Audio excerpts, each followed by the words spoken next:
வாழ்க்கையிலே ஒரு ஆசீர்வாதம் இல்லையா? ஒரு அக்கினி உனக்குள் இல்லையா? ஒரு வல்லமை உனக்குள் இல்லையா? நீ செய்ய வேண்டியது பரிசுத்த ஆவியை பெற்றுக்கொள். பரிசுத்த ஆவியை பெற்றுக்கொள்.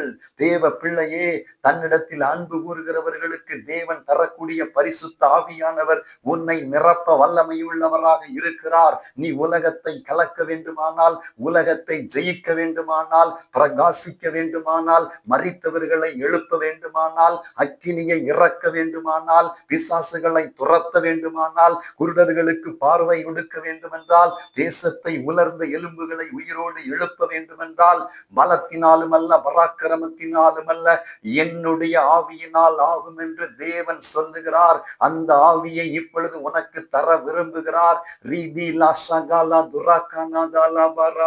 உன் நாவின் கட்டுகள் அவிழ்க்கப்படுகிறது.